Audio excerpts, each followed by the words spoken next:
Assalamualaikum warahmatullahi wabarakatuh. Jawabannya kayak masih kurang semangat. Apa karena bapak-bapak pendukung Real Madrid nih kalah 5-2 Real Madrid? Pendukung Real Madrid, pendukung Liverpool, pendukung MU malam ini semuanya sakit semuanya. MU kalah 3-1, Liverpool kalah 2-1, Real Madrid kalah 5-2. Aduh, tinggal kita lihat besok Barcelona malam ini mainnya gimana dia. Kalau semuanya kalah berarti emang yang jago-jago lagi kalah minggu ini. Persija juga kalah. Siap. Cukup. Ini kalau kita ngomong bola nggak selesai nanti. Kita ulang lagi salamnya biar lebih semangat. Assalamualaikum warahmatullahi wabarakatuh. Alhamdulillah wassalatu wassalamu ala rasulillah wa ala alihi wa sahbihi wa mawalah. Yang kami hormati segenap pengurus Masjid Jabal Ar-Rahmah, betul ya?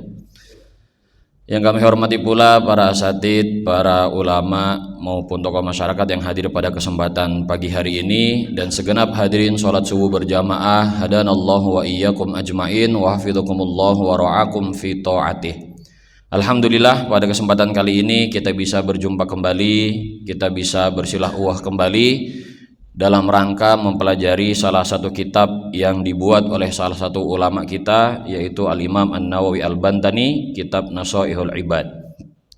Hadirin rahimakumullah, pada kesempatan kali ini kita ingin sedikit membahas, sedikitnya tapi jadi sampai suruk, nggak apa-apa ya, sedikit membahas apa yang disampaikan oleh Al-Imam An-Nawawi Al-Bantani di dalam kitabnya. Ketika Allah Subhanahu wa ta'ala menurunkan agama Islam kepada Nabi Muhammad SAW sebagai Rasul terakhir untuk disampaikan kepada umat manusia, tentunya Allah memberikan kepada Rasul beserta umatnya pedoman hidup. Pedoman yang kita kenal di dalam Islam itu ada 4. Ada Al-Quran, ada As-Sunnah An-Nabawiyah atau Al-Hadis, ada Al-Ijma' dan Qiyas. Ketika zaman Nabi belum ada Ijma' dan Qiyas, hanya ada Al-Quran dan Sunnah. Karena ketika para sahabat bertanya tentang sesuatu, tentang permasalahan hidup mereka bisa langsung nanya ke Rasulullah. Jadi nggak perlu Ijma' dan Qiyas. Setelah Rasulullah wafat barulah nanti muncul Ijma' dan Qiyas. Nah, dari pedoman inilah Allah memberikan berbagai macam perintah, berbagai macam larangan. Tujuan dari larangan dan perintah ini adalah sebagai rules of life. Do you know rules of life? Menjadi sebagai peraturan hidup. Ada yang harus kita kerjakan sebagai bentuk taat atas perintah Allah, ada yang harus kita tinggalkan sama-sama sebagai bentuk taat tapi untuk meninggalkan larangan-larangan Allah Subhanahu wa ta'ala. Dan kalau kita perhatikan, banyak atau sedikit kewajiban dan larangan yang harus kita kerjakan maupun kita tinggalkan? Banyak apa sedikit, Pak? Banyak ya. Tapi kalau kita perhatikan lebih dalam lagi, kalau kita renungkan kembali, semua perintah-perintah Allah maupun larangan-larangannya itu akan kembali kepada 2 poin penting ajaran yang diberikan oleh Allah.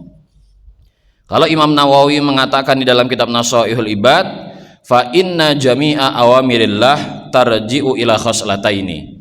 Sesungguhnya seluruh perintah-perintah Allah akan kembali kepada 2 poin penting. Yang pertama adalah at-ta'zimu lillah, pengagungan kepada Allah. Dan yang kedua adalah asy-syafaqatu li khalqi, menebarkan kasih sayang kepada sesama makhluk ciptaannya Allah. Perkataan Al-Imam An-Nawawi ini adalah implementasi dari sabda Rasulullah SAW. Rasulullah pernah bersabda, khoslatani la syai'a afdalu minhuma.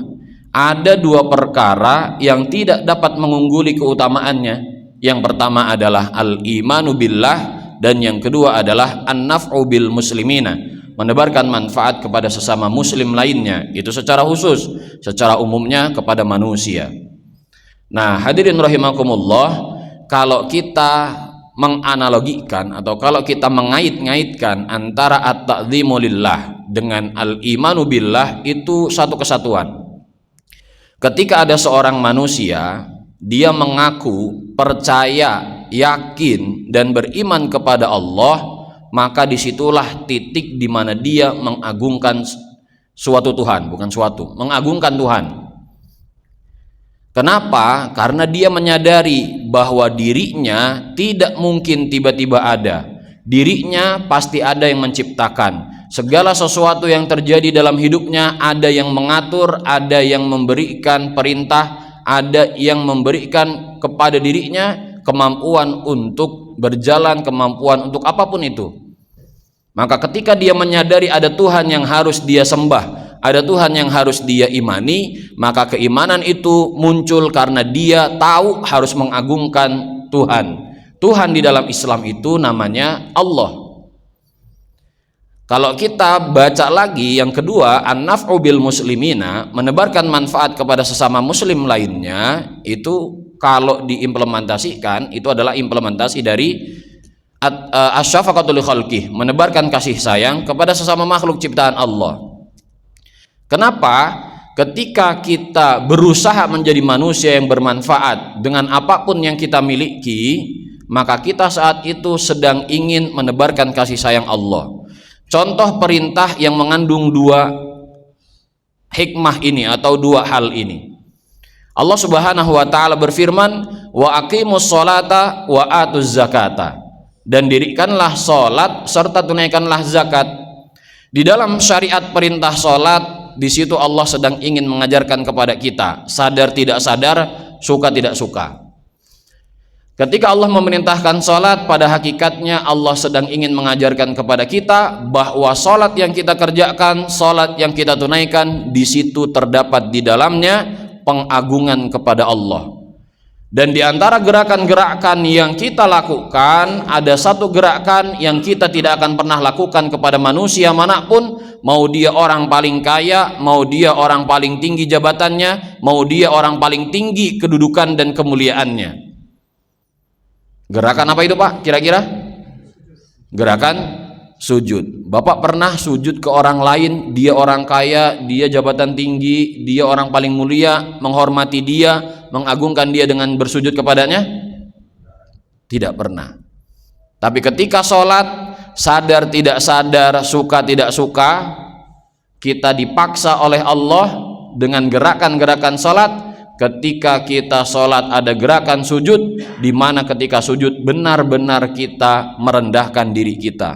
Kepala yang ada di atas ini Allah turunkan untuk bersujud di atas lantai. Dan kalau kita renungkan lagi, ternyata dalam satu rakaat gerakan yang diulang dua kali hanya gerakan sujud. Yang lain cuma sekali dalam satu rakaat. Takbiratul ihram sekali. Habis itu baca Al-Fatihah sekali. Mau baca surat pendek silakan, enggak silahkan. Habis itu ruku, habis itu langsung i'tidal, habis i'tidal sujud, habis sujud duduk di antara dua sujud, sujud lagi baru naik. Masalahnya kadangkala kita tidak sadar karena kita langsung prakteknya, tidak menyelami bagaimana indahnya Allah, bagaimana bahasa Allah membuat hambanya itu mengagungkan dia. Maka ketika kita sholat melaksanakan perintah sholat, selain dia itu bentuk taat atas perintah Allah karena keimanan kita tentang perintah sholat atau kewajiban sholat, di situ juga bentuk pengagungan seorang hamba kepada Tuhannya. Dan perintah sholat di dalam ayat ini, wa aqimus sholata wa atuz zakah, Allah gandengkan dengan perintah penunaian zakat. Dan tunaikanlah zakat. Di dalam syariat zakat, Allah juga ingin mengajarkan kepada kita bahwa segala sesuatu harta yang kita miliki tidak sepenuhnya 100% milik kita. Ada hak, ada kewajiban yang harus kita tunaikan sebagai seorang hamba. Setidaknya kalau zakat itu kan 2,5%. Setiap tahunnya harus kita keluarkan. Kenapa? Karena Allah ingin mengajarkan kepada kita bahwa di dalam syariat zakat ada kasih sayang Allah yang Dia titipkan kepada kita, orang-orang yang memiliki harta yang cukup, bahkan lebih, untuk dibagikan kepada mereka yang Allah takdirkan menjadi fakir, Allah takdirkan menjadi orang yang kekurangan. Karena kalau sebenarnya Allah berkehendak, bisa aja Allah membuat semua kita tuh kaya. Tapi kalau semua kita kaya, Pak, ini nggak bakal ada masjid. Bapak-bapak nggak mungkin punya baju, bapak-bapak nggak mungkin punya mobil, karena semuanya udah punya duit. Nggak ada yang mau bekerja gitu. Maka Allah sudah menciptakan dunia ini dengan penuh keseimbangan.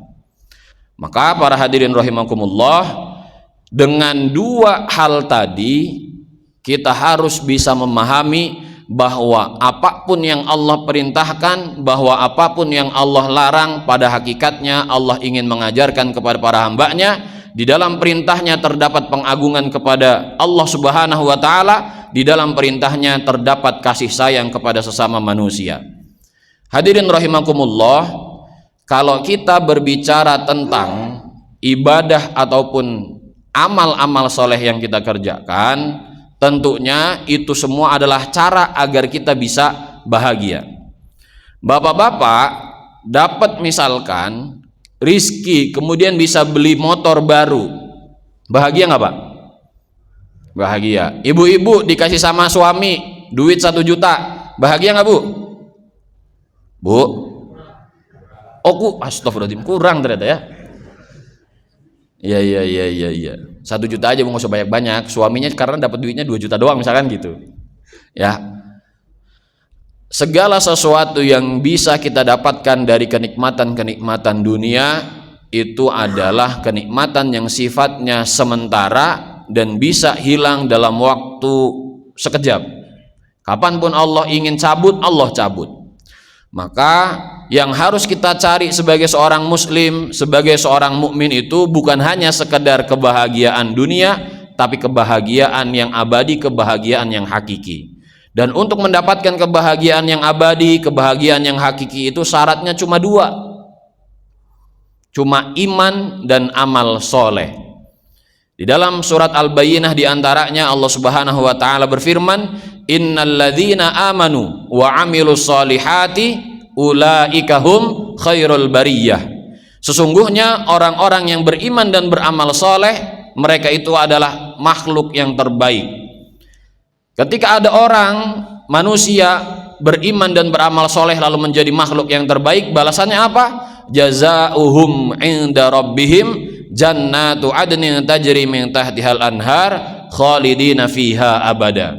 Balasan bagi mereka di sisi Tuhannya adalah surga-surga Aden yang mengalirnya di bawah, yang mengalir di bawahnya sungai-sungai, khalidina fiha. Mereka kekal di dalamnya. Allah tekankan dengan kata abadan, selama-lamanya. Sudah dikatakan kekal ditambah penekanan selama-lamanya.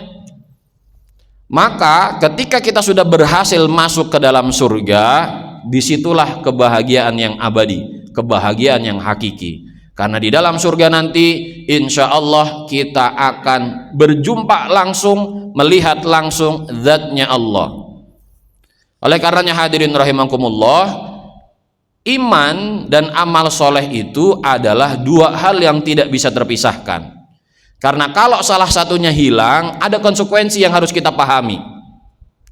Ada orang punya iman tapi nggak punya amal soleh, dia masih bisa masuk surga, tapi konsekuensinya nggak bisa langsung masuk ke dalam surga. Jadi sebobrok-bobroknya orang Islam, sholat bolong-bolong, puasa nggak dikerjakan, asalkan masih punya iman, dia masih punya kesempatan untuk masuk ke dalam surga, tapi nggak bisa otomatis. Masuk dulu ke neraka, Allah cuci dulu, Allah hilangkan dulu dosa-dosanya, baru Allah angkat ketika dia sudah bersih. Tapi yang lebih berbahaya adalah ketika ada orang meninggalkan keimanannya, tapi dia tetap berbuat baik, ataupun ada orang punya amal baik, punya amal soleh, tapi nggak punya iman, konklusinya adalah, konsekuensinya tidak bisa masuk ke dalam surga secara pasti. Sudah pasti tidak bisa masuk ke dalam surga. Maka Allah pernah mengingatkan kepada kita, Allah memberikan perintah kepada kita di dalam surat An-Nisa ayat 136, ya ayyuhalladzina amanu aminu billahi wa rasulih. Wahai orang-orang yang beriman, berimanlah kamu kepada Allah dan Rasulnya. Pak, Ada di sini ruhnya? Takutnya masih di kasur ruhnya, badannya doang yang di sini nih. Saya mau nanya Pak, kita renungkan dan tadaburkan ayat An-Nisa tersebut. Ya ayyuhalladzina amanu aminu billahi wa rasulih. Wahai orang-orang yang beriman, berimanlah kamu kepada Allah dan Rasulnya. Siapa yang lagi Allah seru di dalam ayat ini? Orang beriman. Apa yang Allah perintahkan kepada orang beriman? Berimanlah kamu kepada Allah dan Rasulnya. Setidaknya kita tadaburnya dengan pertanyaan seperti ini. Bahasa gampangnya, kenapa sih Allah itu masih memerintahkan untuk beriman kepada orang yang telah beriman? Kenapa kok kita masih disuruh beriman padahal kita udah beriman? Ayat yang digunakan atau lafaz yang digunakan oleh Allah itu adalah ya ayyuhalladzina amanu. Amanu itu fi'il madi. Fi'il madi itu menandakan telah, sesuatu yang telah berlalu. Berarti ini mereka adalah orang-orang yang sudah beriman, bukan mau beriman atau sedang beriman. Tapi mereka sudah benar-benar beriman. Tapi Allah masih memberikan perintah berimanlah kamu kepada Allah dan Rasulnya. Maka disinilah kita membutuhkan penjelasan para ulama. Di antaranya di dalam kitab tafsir Jalalain, maksud dari ayat ini adalah ya ayyuhalladzina amanu aminu billahi wa rasulih ay dawimu alal iman. Terus meneruslah kamu dalam keimanan, jagalah iman kamu sekalian. Bahasa simpelnya konsisten dalam keimanan. Betul, istiqomah dalam keimanan. Kenapa? Fakta dan realita yang kita lihat, ada orang yang awalnya lahir dalam keadaan muslim, di pertengahan hidupnya murtad, mati dalam keadaan kafir. Ada orang kayak gitu Pak? Banyak apa sedikit? Banyak. Itu adalah fenomena ketika Nabi Muhammad meninggal. Salah satu fenomenanya adalah banyak orang murtad. Berarti dari zaman Abu Bakar sampai zaman nanti hari kiamat ada aja orang-orang yang seperti itu. Maka Allah tetap memerintahkan kepada kita yang telah beriman, bukan sedang beriman ataupun akan beriman, untuk menjaga keimanan kita semua, merawat keimanan kita. Kalaulah kita belum bisa meningkatkan keimanan, setidaknya kita menjaga dan merawat keimanan yang kita sudah punya. Karena syarat paling dasar, syarat paling utama adalah keimanan untuk masuk ke dalam surga. Analogi sederhananya Pak, Bapak mau umroh, ya kan? Semua pengen umroh kan? Bapak pengen umroh, ada duitnya, ada biayanya, tabungannya ada, tapi nggak mau beli tiket pesawat, nggak mau beli visa Saudi. Bisa nggak kira-kira? Padahal Bapak punya duit, ya kan? Padahal punya duit, punya uangnya, punya biayanya, tapi karena nggak beli visanya, nggak beli tiket pesawatnya, sampai bandara nggak bakal bisa masuk pesawat. Nggak bakal kita bisa kalau kita naiknya Saudi Arabia Airline, kan itu di Terminal 3, nggak bisa kita lewat imigrasi. Tiket aja nggak punya, visa Saudinya nggak punya, gimana bisa lewat? Kalaupun bisa lewat kan sekarang pakai e-paspor kan, nggak perlu lewat petugas imigrasi, langsung di scan. Sampai Saudinya nggak bakal bisa masuk, tetap aja begitu. Maka kalaupun ada orang dia banyak amal solehnya tapi nggak punya iman, mohon maaf, dia belum bisa masuk ke dalam surga. Oleh karenanya hadirin rahimakumullah, dua hal, iman dan amal soleh itu adalah dua hal yang tidak bisa terpisahkan. Kalau tadi orang punya amal soleh nggak punya iman, sudah pasti tidak masuk ke dalam surga. Tapi kalau orang punya iman tidak dibantu, tidak dipondasikan juga dengan amal soleh, dia bisa masuk surga, tapi nanti dulu masuknya. Maka setelah kita menjaga dan merawat keimanan kita, kewajiban selanjutnya adalah kita berusaha untuk mengamalkan amal-amal soleh yang pernah kita ketahui ilmunya, setidaknya yang pernah kita ketahui dulu. Nah, amal soleh itu banyak bentuknya: sholat, puasa, zakat, umroh, haji, infak, sodakoh, wakaf. Itu semua amal soleh yang bisa kita kerjakan.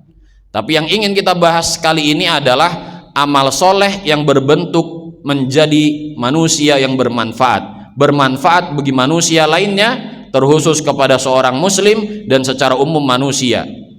Kenapa kita harus berusaha menjadi manusia yang bermanfaat? Rasulullah Shallallahu Alaihi Wasallam pernah bersabda, ahabbun nasi ilallahi ta'ala anfa'uhum linnas.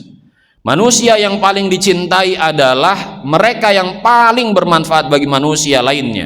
Dan bagaimana bentuk menjadi manusia yang bermanfaat secara globalnya? Wa ahabbul a'mali idkhalus sururi ala qalbil mu'min. Dan amal yang paling dicintai adalah memasukkan rasa senang, memasukkan rasa gembira ke dalam hati seorang mukmin. Nah, di sini yang harus kita pahami, apa maksud dari memasukkan rasa senang, rasa gembira ke dalam hati seorang mukmin. Bapak-bapak, kalau di jalan ketemu orang kelaparan nih, terus kita malah bercanda, stand up komedi, kemudian sendak gurau dengan dia, berusaha menghibur dengan lelucon-lelucon yang kita buat, kira-kira itu orang kelaparan senang dan bahagia nggak?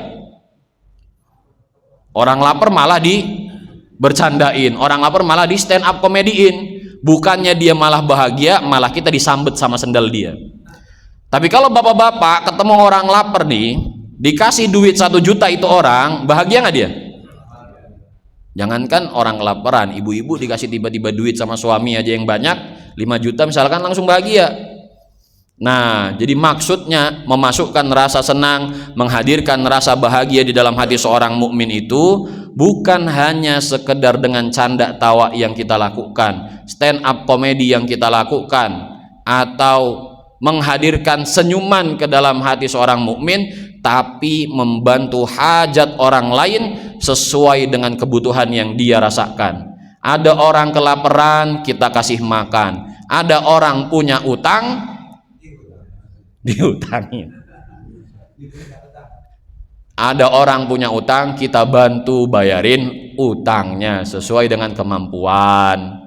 Kalau ada orang punya masalah hidup, curhat sama kita, dengerin aja dulu, terus kasih solusinya.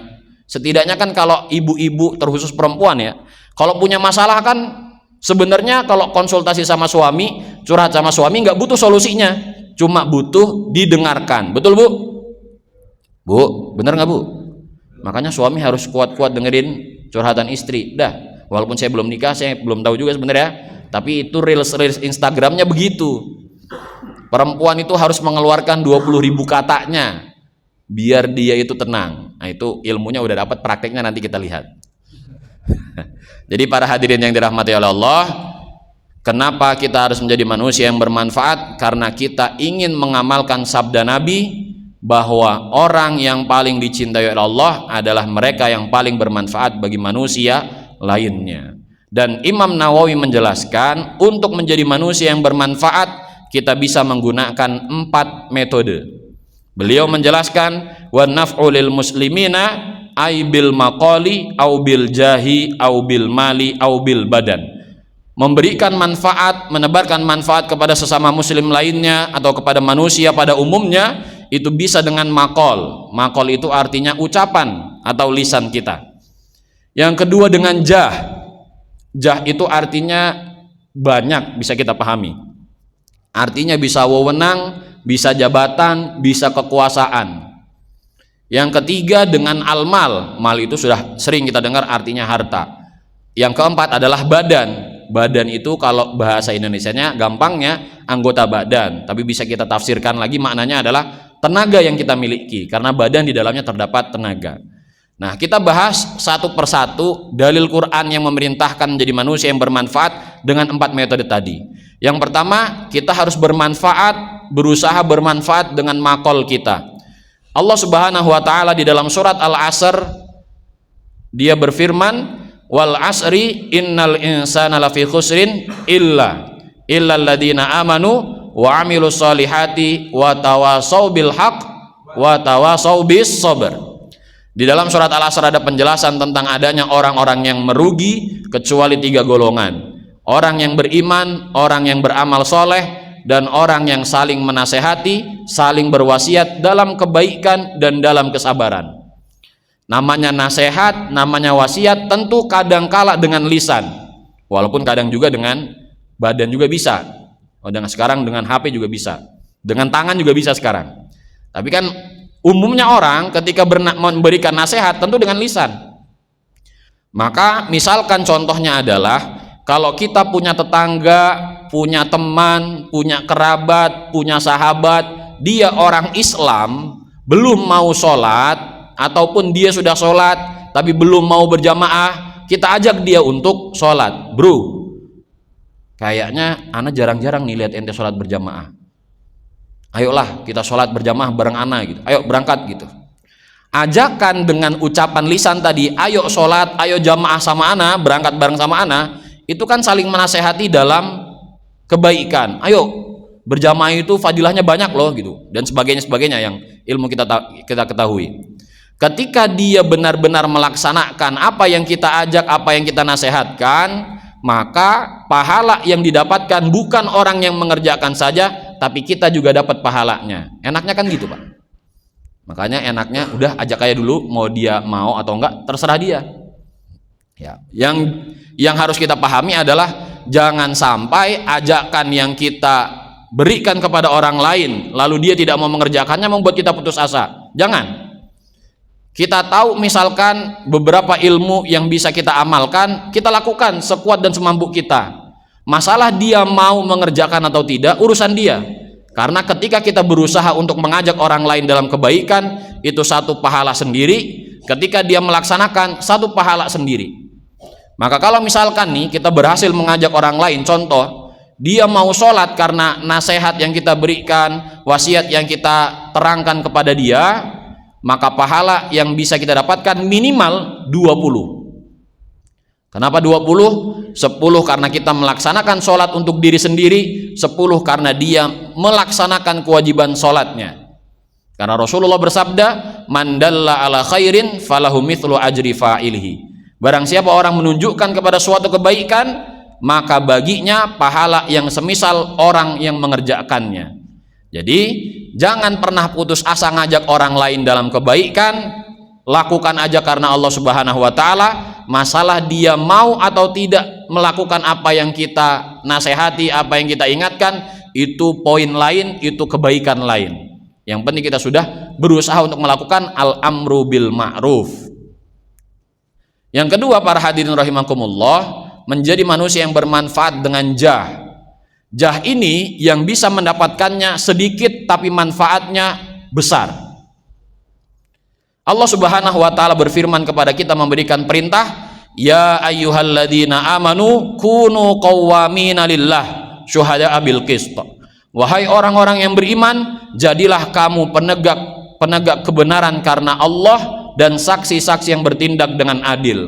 Pertanyaannya adalah, bagaimana bisa kita menegakkan kebenaran karena Allah kalau kita tidak punya wewenang, kalau kita tidak punya kekuasaan, kalau kita tidak punya jabatan di antara manusia?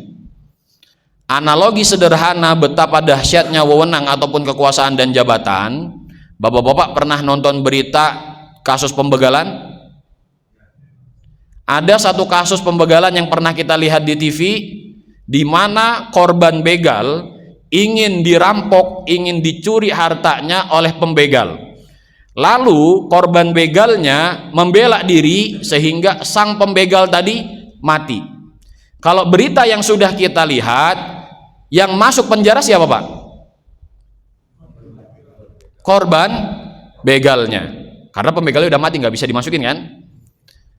Malah yang tadinya dia ingin membela diri karena menjaga hartanya, menjaga dirinya, tapi ternyata sampai sang pembegal itu mati. Kalau fakta yang kita lihat kemarin-kemarin itu, sang korban begal juga terjerat hukum dan pasal. Tapi kalau misalkan kita berandai-andai, korban begal tersebut ketika ada pembegal ingin merampok hartanya, mencuri hartanya, dia nelpon polisi, polisi datang, kemudian pembegalnya kabur. Kan kalau kabur pasti ditembak kan sama polisi. Nah ternyata yang ditembak bukan kaki, pengennya kaki yang ditembak biar nggak kabur. Ternyata salah tembak, matilah sang pembegal. Polisinya masuk penjara nggak, Pak? Kenapa? Karena sudah wewenangnya dia. Dia punya wewenang untuk menegakkan ketertiban dan keamanan di masyarakat wilayahnya. Itu pentingnya. Nah, contohnya yang pernah saya rasakan dan yang pernah saya lihat, saya pernah ke Malang ke satu restoran kafe namanya Lafayette. Di restoran itu saya menemukan beberapa fakta. Fakta yang pertama, Di restoran itu dia membuat satu peraturan, siapapun pengunjung yang ingin masuk ke dalam kafe tersebut harus berpakaian rapih dan sopan. Maka saya tidak menemukan di kafe Lafayette tersebut orang berpakaian celana pendek, berbajukan, saya nggak pengen disebutin, berpakaian kurang bahan. Kalaupun mereka datang dengan pakaian seperti itu, pengen masuk, kafe tersebut menyediakan penutupnya. Jadi setidaknya pemilik perusahaan ini, pemilik kafe ini, dia tahu dia adalah pemilik perusahaan. Orang-orang yang masuk ke dalam wilayah kekuasaannya itu akan menjadi tanggung jawab dia, bukan hanya sekedar tanggung jawab dunia, tapi akhiratnya. Dia memikirkan kalau ada pengunjung yang dia orang Islam, melihat pemandangan-pemandangan yang haram dilihat, itu kan berbahaya, membangkitkan syahwatnya. Maka diminimalisir. Kalau tidak bisa ditutup secara sempurna, diminimalisir. Itu yang pertama. Yang kedua, ketika waktu azan, ketika waktu sholat, di kafe tersebut dikumandangkan azan. Lagu yang diputar lagu Islami. Nah, setelah azan, Pak, itu kafe memberikan peringatan atau mengingatkan kepada kita. Di antara kata-kata yang saya ingat, orang Islam kalau mau sukses harus sholat. Nah, yang tadinya pengen nunda sholat karena dengar peringatan begitu, pengingatan seperti itu, akhirnya langsung sholat ke bawah ke musola. Fakta yang ketiga yang saya temukan, ketika saya sholat ke bawah di musola, musolanya rame, dan ramenya bukan cuma pengunjung doang, pegawainya juga sholat berjamaah tepat waktu. Setelah sholat saya perhatikan, ternyata di dalam musola itu ada absennya. Setelah sholat dia laporan tuh absen, dengan yang kalau sekarang itu kan absen bisa pakai cap jari itu, fingerprint. Oh ya, namanya fingerprint. Dia ada absennya. Nah, berarti hikmah yang bisa kita dapatkan adalah pemilik perusahaan ini dia tahu tentang tugas dan kewajiban dia, dan dia menggunakan kekuasaannya, wewenangnya, jabatannya dengan baik. Dia tidak hanya memikirkan kemaslahatan para pegawainya, para pengunjungnya di dunia, tapi juga tentang akhiratnya. Karena sebenarnya tugas pemimpin tidak hanya memastikan kemaslahatan dunia rakyatnya, tapi kemaslahatan akhirat rakyatnya. Kalau dia orang Islam, maka jadi pemimpin itu tidak mudah. Kata siapa jadi pemimpin itu mudah? Enggak mudah. Tapi pahala yang bisa didapatkan ketika menjadi pemimpin yang adil, golongan yang paling pertama mendapatkan naungan Allah di hari kiamat nanti. Ya kan? Sab'atun yudhilluhumullahu yauma la dhilla illa dhilluh. Yang pertama itu adalah al-imamul adil, bukan al-ulama ur-rabbaniyun, mohon maaf. Bukan para ulama, bukan orang-orang soleh, tapi al-imamul adil. Karena kalau dia imam adil sudah pasti orang soleh, dia pasti juga orang yang alim, dia orang yang pintar juga. Dia tahu ilmu agama, dia tahu ilmu dunia, semua digabungkan, maka dia bisa menjadi pemimpin yang adil. Oleh karenanya hadirin rahimakumullah, bagi siapapun yang bisa memiliki jabatan, memiliki wewenang, memiliki kekuasaan di antara manusia, gunakanlah dengan sebaik-baiknya. Karena sifat dari wewenang, jabatan atau kekuasaan itu memaksa orang-orang yang berada di bawahnya. Ya kan? Bapak-bapak kenapa sih harus datang ke kantor tepat waktu? Karena mungkin takut gajinya dipotong, karena mungkin takut kena SP dan sebagainya.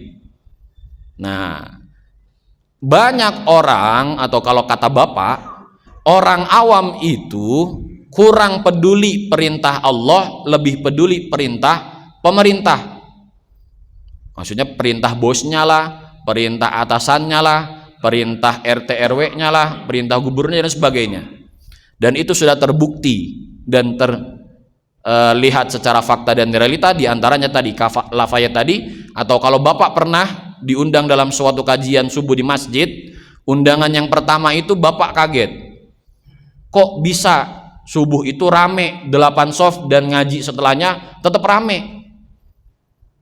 Nah, undangan selanjutnya beberapa bulan kemudian bapak kaget lagi, cuma bedanya kagetnya ini bukan karena banyak tapi kemajuan, jadi sedikit. Ditanyalah sama bapak ke pengurus masjidnya, Ustadz, ketika saya diundang pertama kali ke masjid ini, saya kaget, kok banyak yang ikut sholat subuh berjamaah, kemudian lanjut dengan kajian subuhnya, kok sekarang ada kemajuan saat ada pengurangan maksudnya. Pengurus masjidnya mengatakan, Ustadz, ketika undangan yang pertama, RT dan RW-nya peduli urusan masjid. Sekarang RT RW-nya sudah berganti dan tidak peduli dengan urusan masjid. Kalau kita mencari hikmahnya, kenapa kok RT dan RW yang mengajak masyarakatnya itu untuk berjamaah di masjid, sholat subuh di masjid, kemudian dilanjutkan dengan kajian subuh di masjid? Karena RT RW-nya sadar kewajiban dia ini bukan hanya memastikan kemaslahatan dunia rakyatnya, tapi kewajiban akhiratnya. Dan karena perintahnya langsung dari RT dan RW, rakyatnya ngikut. Kenapa? Karena mungkin rakyatnya tahu, wah kalau saya nggak pernah ke masjid nih, bisa jadi saya nggak dikenal sama RT. Kalau nggak dikenal sama RT, kan biasanya kalau kita ngurus sesuatu harus tanda tangan RT RW dulu. Kalau kita kenal RT RW-nya, gampangan urusan. Tapi kalau nggak kenal, ditanya-tanya dulu, Bapak tinggal di mana, rumahnya di mana, KTP-nya mana, kakaknya mana, betul ya? Tapi kalau udah kenal, gampang Pak, dan itu terbukti di saya. Ada Pak RW? Oke, habis ini Pak RW-nya, saya cuma mengingatkan Pak, di makalah kalam ulama, bukan menyindir, bukan Pak. Itu sudah saya buktikan sendiri. Saya 5 tahun di Mesir, nggak pernah tahu RT dan RW-nya, tapi waktu itu saya butuh tanda tangan RT, kemudian RT-nya nanya, Mas, anak mana Mas? Saya anaknya Ustadz Sofar. Langsung dikenal, karena Ustadz Sofarnya, karena Bapak, nama Bapak. Jadi cepat urusannya, nggak perlu ditanya mana KTP-nya, tinggal di mana, cuma ditanya, Mas, tinggal di mana? Di Jalan Nur Salim, anaknya Ustadz Sofar, langsung saya sebut gitu biar cepat. Karena pasti kenal sama Bapak. Jadi ketika udah nyebut nama Ustadz Sofar, Bapak udah langsung, udah siap, sini Mas, tanda tangan aja sini, nggak usah lama-lama. Nah itu contoh kalau misalkan sudah dikenal dengan pemerintah ataupun pejabat-pejabat yang kita kenal, ya kan? Maka dari itu hadirin rahimakumullah, sekali lagi ketika kita memiliki jabatan, wewenang, kekuasaan, gunakanlah dengan sebaik-baiknya, karena dengan itu kita bisa meraih pahala yang besar, diantaranya adalah menjadi golongan paling pertama mendapatkan naungan Allah Subhanahu wa Ta'ala di akhir akhirat nanti. Ini waktunya masih berapa menit lagi Pak? Masih berapa menit lagi? Jangan bebas Pak, yang lain mau makan juga ini. Sampai suruknya sampai jam 6. Oke, berarti masih panjang ini.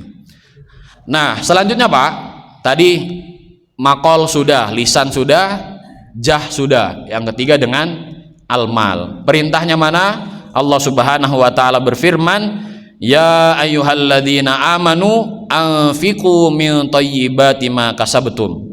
Wahai orang-orang yang beriman, infakkanlah sebagian dari harta-hartamu yang baik-baik, wa mimma akhrajna lakum minal ardi, dan dari sebagian apa yang kami keluarkan dari bumi untukmu. Kalau kita baca ayatnya dan kalau kita tahu ilmu nahwunya, lafadz yang digunakan oleh Allah, anfiqu min thayyibati ma kasabtum, min, kata minnya yang saya ingin garis bawahi. Kalau di dalam ilmu nahwu di situ ada satu penjelasan, arti dari min itu banyak. Di antara maknanya itu adalah at-tab'id, sebagian. Maka tadi diartikannya sebagian dari hartamu yang baik-baik, sebagian dari hasil usahamu yang baik-baik. Jadi ketika kita mendengar ayat infakkanlah sebagian dari hartamu yang baik-baik, yang kita keluarkan harta seluruhnya atau sebagian? Sebagian. Allah tidak pernah memerintahkan menginfakkan seluruh harta, tapi sebagian dari harta yang kita miliki. Nah kalau kita belajar lebih dalam lagi, infak itu adalah istilah istilah umum dari bagaimana kita mentasarufkan, kita mengelola keuangan kita, manajemen finansial lah kalau bahasa ekonominya.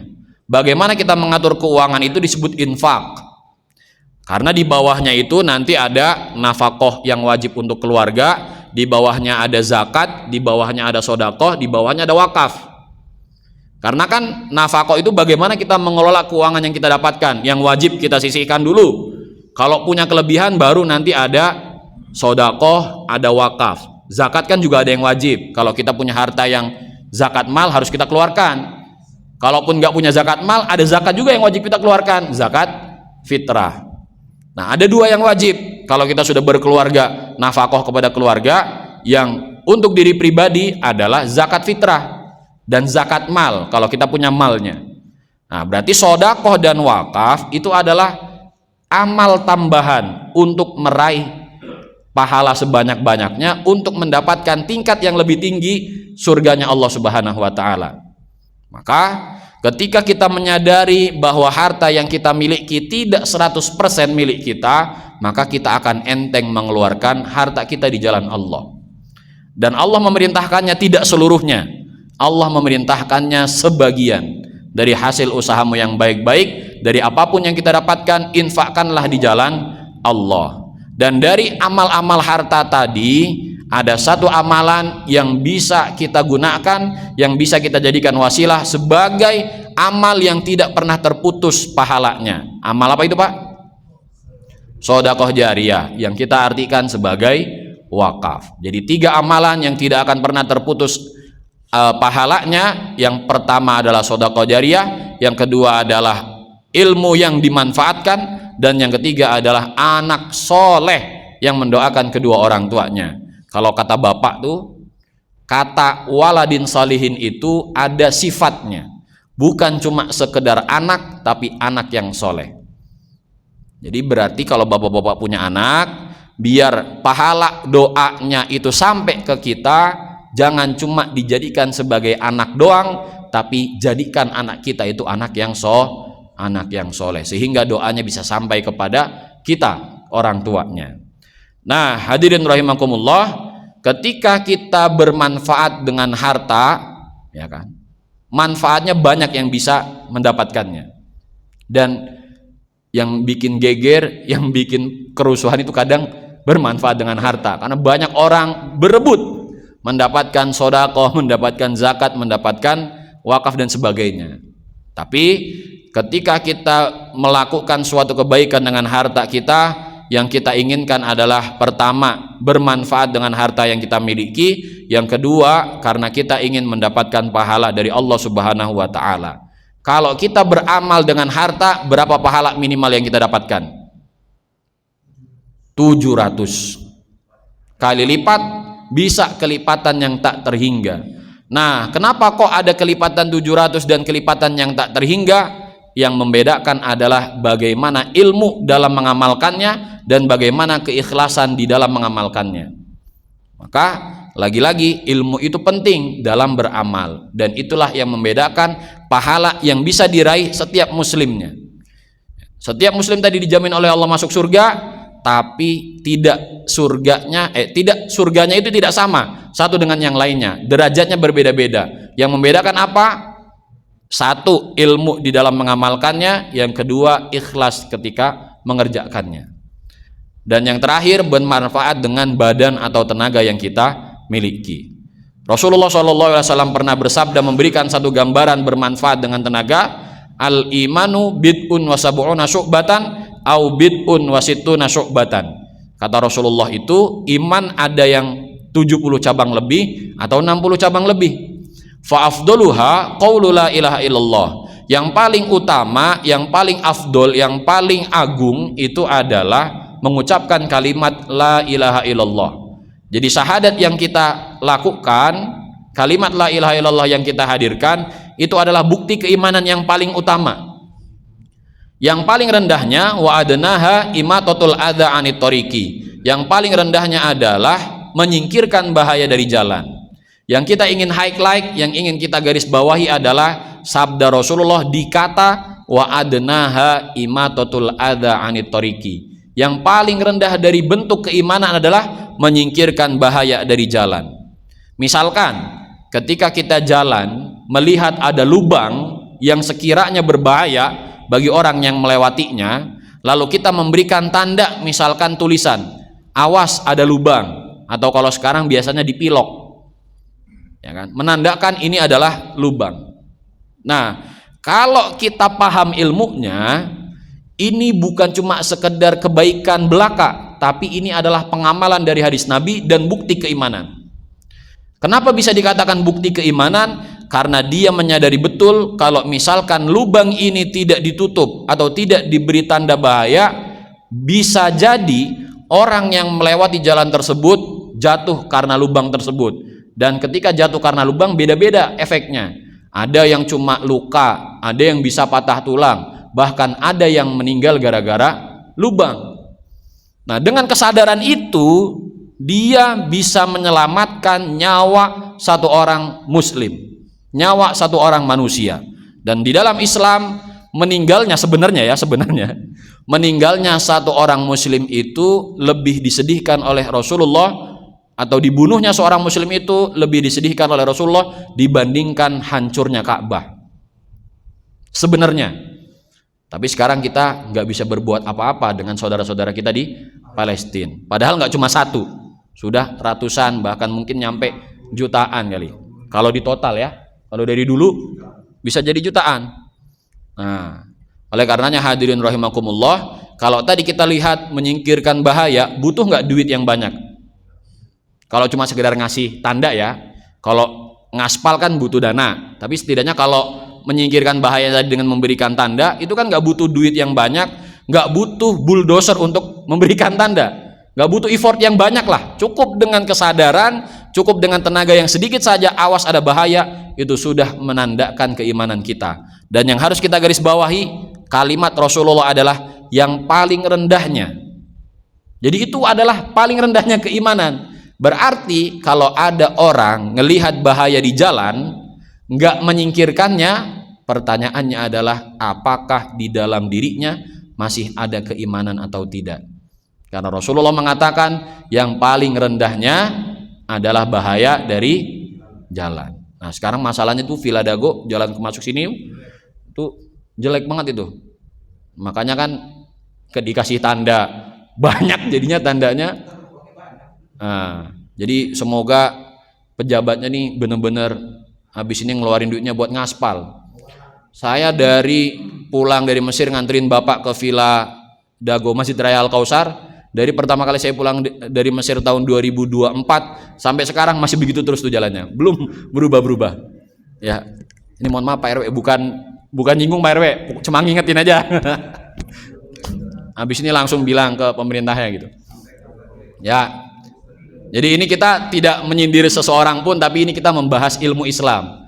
Nah, makanya kadang Bapak pernah bilang, ketika kita ngaji itu, atau ketika lagi kita belajar tentang Islam, kok ada rasa sindir-menyindir, itu sebenarnya bukan sindir-menyindir, tapi memang ajaran Islamnya seperti itu. Kalau merasa tersindir berarti ada yang salah dengan diri kita. Bukan maksudnya Ustadz ketika ngomong itu menyindir, enggak. Tapi memang ajaran Islamnya seperti itu. Maka kalau misalkan ada yang kurang srek, kurang klik dengan apa yang disampaikan oleh para ulama, para asatid, dan kemungkinan itu ada salah bagi kita, berarti yang salah itu bukan ustadznya, yang salah adalah diri kita sendiri. Maka hadirin rahimakumullah, sekali lagi, ketika kita menyadari betul bahwa seorang muslim ketika dia ingin bahagia, ketika dia ingin masuk surga, mengaku oh saya pengen masuk surga, tapi nggak ada iman, nggak ada amal soleh yang dia perjuangkan, berarti cuma omong-omong belaka. Dan di pertemuan sebelumnya kan kami juga pernah menyebutkan ada orang yang mengaku beriman tapi nggak punya tanda keimanan, berarti sama aja, bohong aja imannya. Nah, tanda keimanan itu banyak. Kalau kemarin kita sudah belajar 3 tuh, nasbiru alal bala, nashkuru alal rokho, dan nardo bil kodo. Bersabar ketika mendapatkan ujian, bersyukur ketika mendapatkan kenikmatan, kelapangan, dan ridho dengan kodok dan kodarnya Allah. Nah, kita bahas yang lebih awalnya lagi sebenarnya. Iman dan amal soleh adalah cara kita untuk mendapatkan ridhonya Allah, untuk mendapatkan surganya Allah. Nah, sebenarnya hadirin rahimakumullah, Allah itu tidak butuh amal soleh kita. Allah itu tidak butuh dengan keimanan kita. Tanpa kita beriman, tanpa kita beramal, Allah itu akan tetap menjadi Tuhan. Allah itu akan tetap maha sempurna. Allah itu akan tetap maha besar, maha kuasa, maha berkehendak. Tapi kenapa Allah memberikan kewajiban kepada kita untuk beriman, untuk beramal soleh? itu adalah cara Allah agar kita bisa masuk ke dalam surga, agar kita bisa bertemu dengan Allah, agar kita bisa mendapatkan ridhonya Allah. Ya. Kalau bahasanya Imam Ibnu Athaillah itu aujaba alaika wujuda khidmatihi. Allah mewajibkan kepadamu akan adanya khidmat kepada Allah. Khidmat itu bisa kita artikan penghambaan, kita bisa artikan sebagai bentuk bentuk penghambaan kepada Allah. Nah, tentunya ketika Allah mewajibkan wujud khidmat kepada Allah seperti ibadah dan amal-amal soleh yang kita kerjakan, Allah memiliki tujuan. Fama aujaba alaika wujuda khidmatihi. Dan tidaklah Allah mewajibkan kepadamu kewajiban-kewajiban tersebut ataupun kewajiban untuk khidmat kepadanya illa dukhula jannatihi, kecuali masuk ke dalam surganya Allah. Kalau kita bedah dari amal-amal soleh yang kita kerjakan secara fikihnya, ada yang pekerjaannya itu wajib, sunnah, mubah. Bahkan kalau lanjut lagi ada makruh dan haram. Kita tidak bahas yang makruh dan haramnya. Kalau kita renungkan dan muhasabahkan, kenapa sih Allah itu membedakan atau memberikan perbedaan hukum, ada yang wajib, sunnah, bahkan mubah? Nah, setidaknya tadi yang sudah saya katakan, sebobrok-bobroknya orang Islam, dia bisa masuk ke dalam surga karena dia melaksanakan kewajiban-kewajibannya. Maka di antara amal-amal yang diperintahkan oleh Allah, ada yang Allah buat wajib. Kenapa? Karena agar Allah ingin hambanya masuk ke dalam surga. Kalau kita tidak diberikan kewajiban sholat, puasa, zakat, haji, kalau sifat-sifat ibadah tersebut itu sunnah, kira-kira kita kerjain nggak? Umumnya orang nih milihnya tidak. Contoh sederhananya Pak, kan kita dapat ilmu sholat tahajud sunnah, sholat duha sunnah, sholat rawatib sunnah, sholat witir sunnah. Nah, dengan sifat sunnah tersebut, ada orang yang mengerjakan, ada orang yang tidak mengerjakan. Kenapa? Karena ada yang tahu, oh sunnah berarti kalau ditinggalkan gak ada masalah, kalau dikerjakan dapat pahala. Nah, kalau kita berandai-andai dari 5 waktu sholat yang wajib cuma 3, ya kan? Kira-kira kita sholat 5 kali apa 3 kali? Kalau 5 kali alhamdulillah sudah soleh. Tapi umumnya orang, andai kata dari 5 sholat yang diwajibkan oleh Allah, yang diperintahkan wajib hanya 3 dari 5, banyak dari kita akan milih sholat cuma 3 kali. Yang sifat 2-nya tadi wajib tapi nggak berdosa gitu, misalkan gitu kan, kita berandai-andai kan, nggak bisa, maksudnya kita berandai-andai aja, ya kan? Nah, kalau sholat tahajud sifatnya sunnah, kenapa ada orang yang menjaga? Tidak, karena dia tahu, oh sholat tahajud sunnah, nggak apa-apa lah nggak dikerjakan. Kenapa ada orang yang meninggalkan sholat duha? Karena dia tahu sholat duha cuma sunnah. Maka disitulah yang harus kita bangun POV-nya. Sunnah itu tujuannya untuk meningkatkan derajat di sisi Allah.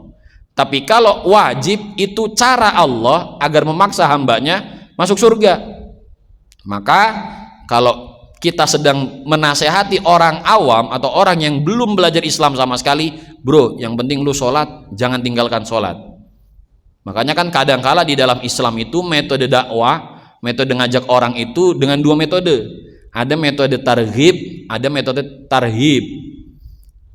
Targhib itu kita mengajak orang lain dengan apa yang dia sukai. Kalau tarhib itu lebih ke arti menakut-nakuti, bahasa lainnya mungkin berwaspada, ya kan? Karena selain kita harus mengajak orang yang penting sholat dulu, tapi kalau sudah masuk fasenya, ternyata kalau kita sholat karena niat manusia, hancur loh amalnya dan selanjutnya. Oleh karenanya hadirin rahimakumullah, yang kita ingin garis bawahi adalah sebenarnya kenapa Allah memberikan perintah, kenapa Allah memberikan larangan, itu adalah cara Allah agar kita bisa masuk ke dalam surga, agar kita bisa mendapatkan ridho Allah, dan agar kita bisa berjumpa dengan Allah minimal 1 minggu sekali. Terima kasih atas kebersamaannya. Apakah ada pertanyaan? Wah, ada pertanyaan, gimana Pak?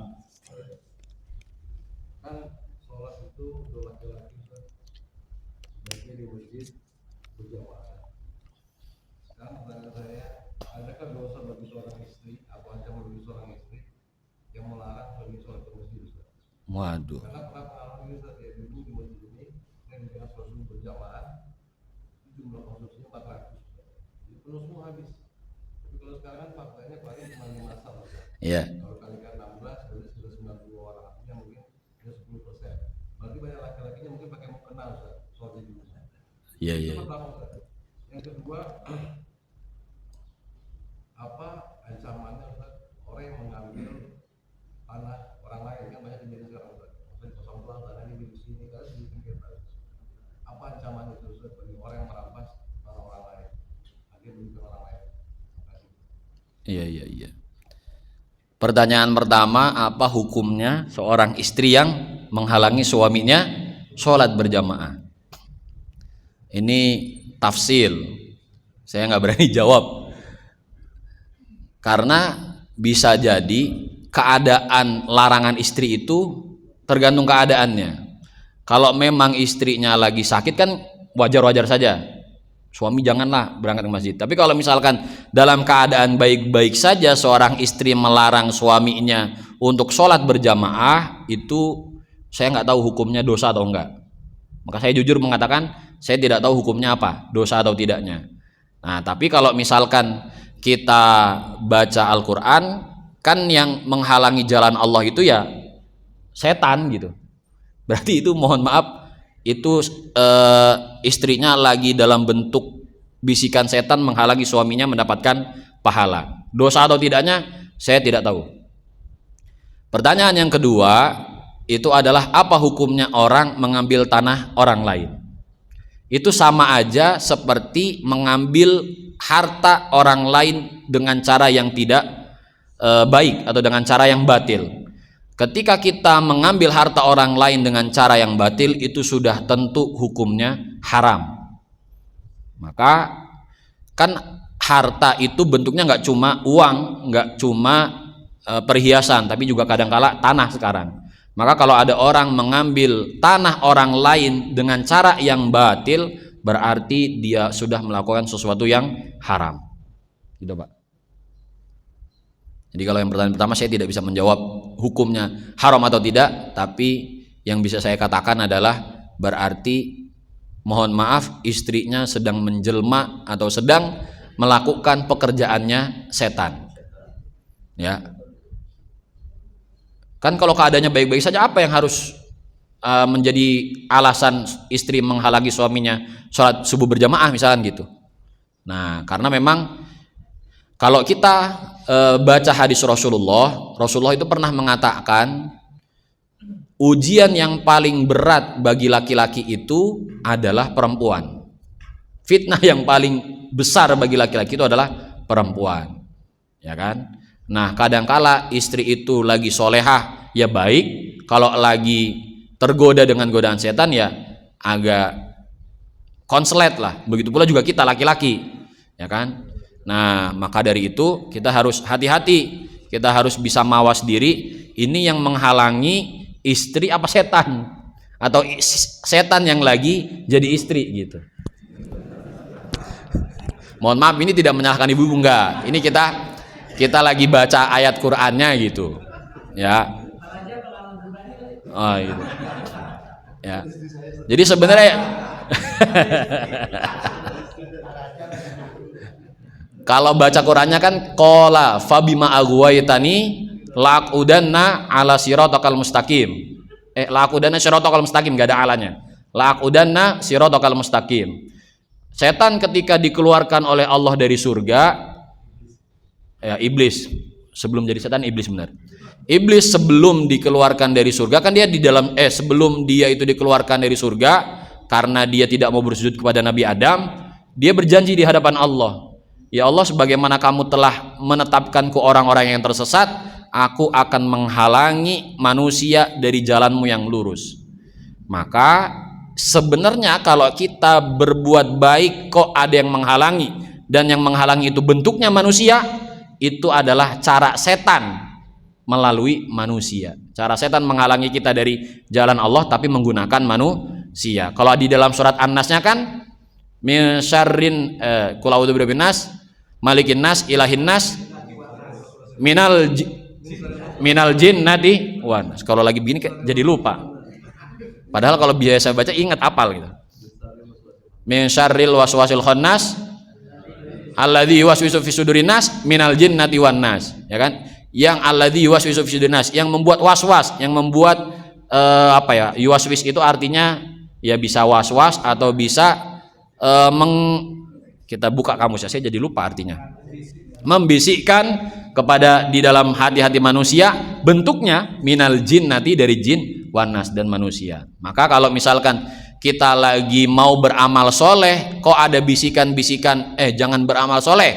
Kalau tampak berarti manusia, kalau nggak tampak berarti benar-benar setan. Nah, kalau setan dia nggak bisa maksa, nggak bisa setan itu memindahkan kita. Misalkan nih bapak-bapak jalan ke rumah dari masjid, jalan dari rumah mau ke masjid, kan nggak bisa tiba-tiba setan itu mindahin kita ke lapangan bola, ya kan? Nggak mungkin kan? Tapi kalau kita ketemu setan bentuknya manusia, dari rumah pengennya ke masjid, ketemu temen, bro, mau kemana? Mau sholat asar di masjid, udah ikut gua aja, kita main futsal, ya kan? Nah, mohon maaf bro, saya mau sholat dulu nih, nanti habis sholat, udah sholatnya nanti aja, gitu kan? Itu kan kalau manusia sifatnya diusahakan gimana caranya, udah lu ikut gua gitu. Cuma kalau setan nggak bisa begitu. Maka yang lebih berbahaya itu setan bentuk manusia. Dia jangan panjang-panjang. Kita cukupkan kajian pada hari ini. Terima kasih atas kebersamaannya. Mohon maaf atas segala hal yang kurang berkenan. Wassalamualaikum warahmatullahi wabarakatuh.